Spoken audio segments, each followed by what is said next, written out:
Assalamualaikum warahmatullahi wabarakatuh. Nama saya Diah Nurmala Vitaloka, saya dari kelas F1.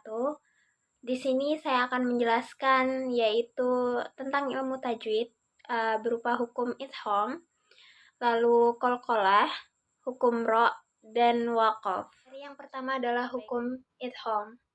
Idgham pengertiannya yaitu melebur atau memasukkan satu huruf ke huruf selanjutnya sehingga terdengar huruf yang berikutnya.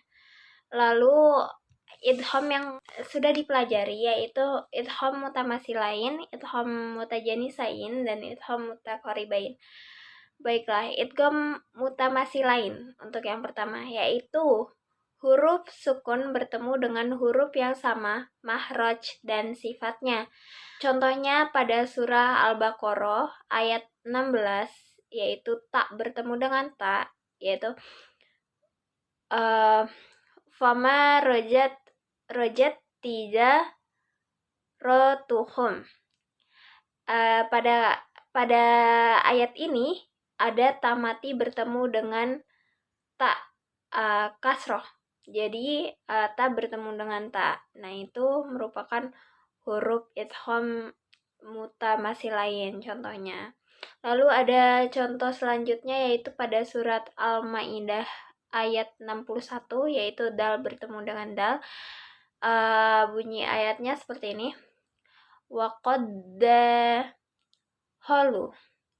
Di sini pada waqad itu ada dal dan huruf selanjutnya yaitu da juga, sehingga dahulu, sehingga di sini ada tasdid di atas huruf dal yang selanjutnya seperti itu. Lalu untuk yang kedua yaitu idgham mutajanisain.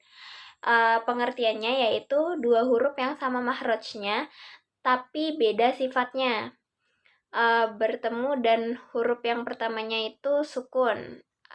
Contohnya yaitu pada surat Al-Imran ayat 69 yaitu ta bertemu dengan to. Bunyi ayatnya seperti ini. Waddat ta'ifah. Di sini pada waddat ini ada ta sukun dan sesudahnya ia bertemu dengan to sehingga ada huruf tasdid di atas to. Seperti itu. Ini bisa dibilang yaitu idgham mutajanisain. Contoh selanjutnya yaitu pada surat Yunus ayat 89 yaitu ta bertemu dengan dal. Bunyi ayatnya yaitu ajibat da'watukum. Di sini ajibat. Nah, ini merupakan ta sukun di akhirnya yaitu lalu selanjutnya ada huruf dalnya. Da'watukum. Di sini da-nya itu ada huruf tasdidnya seperti itu. Jadi masuknya ke idgham mutajanisain. Lalu materi selanjutnya yaitu idgham mutaqaribain. Artinya adalah huruf sukun bertemu huruf yang berdekatan mahraj dan berbeda sifatnya. Contohnya pada surat An-Nisa ayat 158 yaitu lam bertemu dengan ro. Bunyi ayatnya seperti ini. Bal rafa'ahu Allahu ilaih. Di sini balro tapi jadi barrofa. Jadi disambungkan ke ro selanjutnya seperti itu. Lalu materi selanjutnya adalah qalqalah. Qalqalah ini artinya adalah bacaan pada huruf-huruf qalqalah dengan bunyi seakan-akan memantul. Qalqalah jadi artinya yaitu memantul. Huruf qalqalah ini ada 5 yaitu ba, jim, dal, ta, qaf.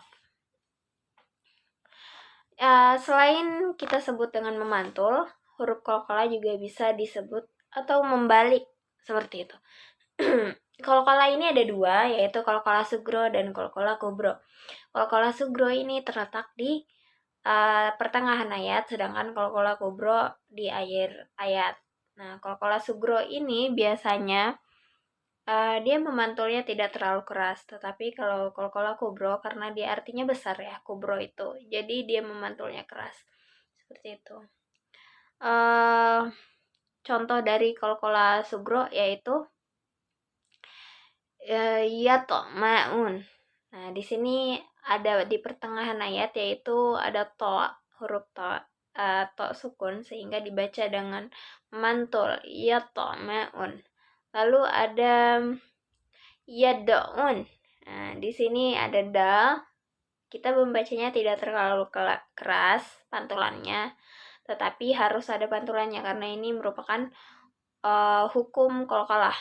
Lalu ada qalqalah kubro, yaitu qalqalah yang besar itu. Ini salah satu daripada huruf qalqalah itu dimatikan karena waqaf atau berhenti.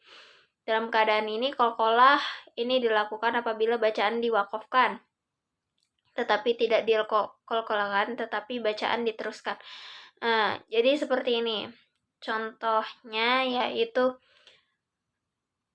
al-falaq. Nah, terakhirnya itu kan ada qaf sehingga dibaca memantul keras. Lalu alaq. Nah, itu pantulannya keras.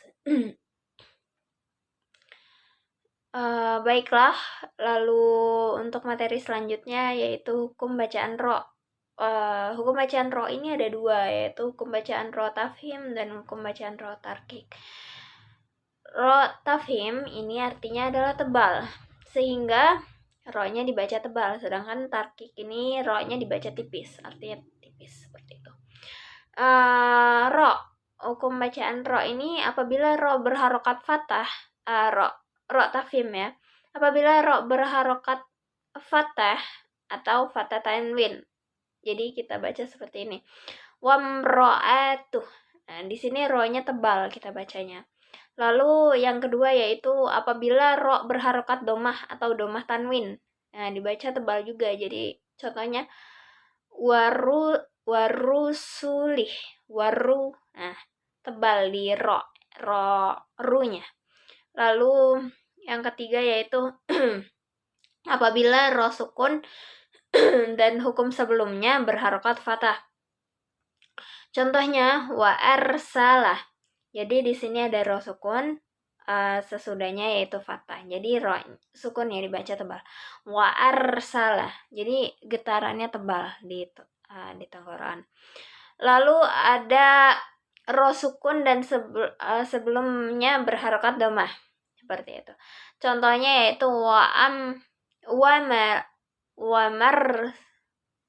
ma'ur silu. Di sini karena ada domah sebelum ro sukun, jadi dibaca tebal ro-nya. Wa ma'ur. Nah, di sininya tebal seperti itu. Lalu yang kedua tarkik atau tipis, yaitu contohnya pada surat Al-Baqarah ayat 87 yaitu fafari kon kadzabtum. Di sini fafari. Nah, ri-nya tidak ada getaran yang tebal seperti ro, ru. Nah, di sini kita membacanya tipis.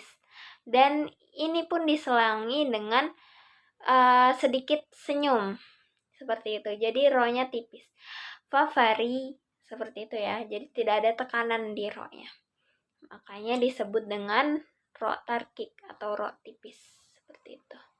Contoh selanjutnya ada di surat At-Tariq ayat 8 yaitu roj'ihi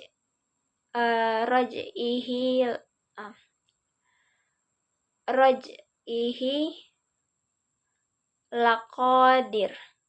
Dir ini dibaca tipis karena sebelumnya yaitu merupakan kasroh. Untuk materi selanjutnya adalah waqaf. Waqaf ini pengertiannya atau berhenti ataupun menahan. Untuk hukum bacaan waqaf ada kolam yaitu yang artinya lebih baik berhenti ya. Lalu ada lam saja, ini artinya dilarang atau berhenti kecuali di akhir ayat. Lalu ada shola, wakaf shola, yaitu lebih baik diteruskan. Ada wakaf jim, boleh berhenti atau meneruskan bacaan. Lalu ada wakaf titik 3 ini. Nah, ini artinya yaitu berhenti pada salah satu tanda. Jadi, apakah berhenti pada tanda yang pertama ataukah pada yang kedua? Jadi, tidak boleh berhenti pada keduanya. Harus memilih di antaranya. Lalu ada wakaf mim, yang artinya yaitu diharuskan berhenti. Seperti itu.